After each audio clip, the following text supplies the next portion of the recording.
Una po, ma'am, makikibalita kami dito sa Bagong Pilipinas Merit Scholarship Program. Ano po? We understand ito po ay naglalayong matulungan, of course, ang ating mga kabataan na may pagpatuloy and eventually makapagtapos sa kanilang pag-aaral, Dr. Agrupis, ma'am. Yes, Sir Alan, itong Bagong Pilipinas Merit Scholarship Program ay ito sa mga bagong scholarship program na ilulunsad ng Commission on Higher Education.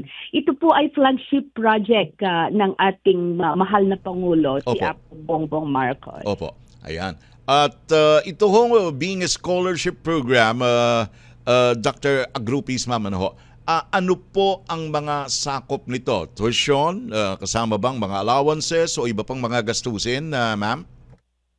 Yes, Sir Alan. Ang scholarship na ito ay sinasakop ng mga makakatanggap ito sa pagtutustos ng tuition fee, book at connectivity allowance, stipend na matatanggap bawat term. Sa mga private, linawin ko lang, ang Book and Look kasi ay libre na ang tuition fee. Mm-hmm. So ang tuition fee ay maidadagdag sa mga estudyante na natatanggap sa mga private higher education institution. Itong kasalukuyang scholarship program na ito, what makes it different? Ika nga doon sa mga nauna ng mga scholarship programs, gaya halimbawa nung tinatawag na tertiary education subsidy, Madam Chairperson. Yes po, marami na talagang scholarship program na ginagawa natin at binibigay sa mga estudyante sa pamamagitan ng ating komisyon, pero ito ay natatangi at naiiba kasi ang tertiary education subsidy ay need-based. Ito'y para sa mga poorest of the poor na hindi kinakailangan ng grade requirement. Samantalang itong Bagong Pilipinas Merit Scholarship Program ay merit-based na nakatuon sa top 5 senior high school graduate na papasok sa mga priority programs natin ng mga universidad na nag-o-offer ng ating priority programs na kailangan ng bansa. At ito ay may return service, Sir Alan. May return service. Okay, para din po doon sa higit pang kaalaman ng mga kababayan natin na maaaring mabiyayaan o mabinipisyuhan nitong programang ito. Pag sinabi pong return service, ano po naman ang magiging sakop nito, Madam Chairperson?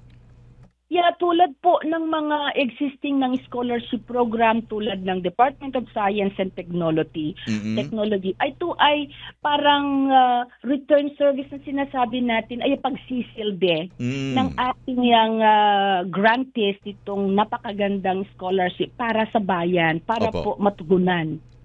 Ayun. So halimbawa may estudyante na nabiyayaan nito and eventually natapos niya ang kanyang pag-aaral bilang isang scholar ng Commission on Higher Education, mayroon ding tungkulin on his or her part na maglingkod naman sa isang government office, halimbawa para kahit papano ay ma-share niya yung kaalamang kanya nakuha sa ating mga tanggapan ng pamahalaan, Dr. Agrupis, ma'am. Ganun po? Yes, tumpak po. Ganun po ang ibig sabihin natin sa return service.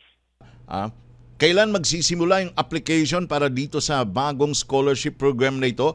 At kung sakali po, paano ang pag-a-apply, Chairperson Agrupis, ma'am? Yes po, ang funding na ito ay para sa fiscal year 2026. Kaya ang sinasakop po nito ay ang school year 2026-2027. Gusto po naming mag-start ng first semester dahil po sa pag-iba ng ating ng academic calendar natin. Ito ay magmumula ng June or July ng first semester ng 2026. Kaya po marami po tayong panahon.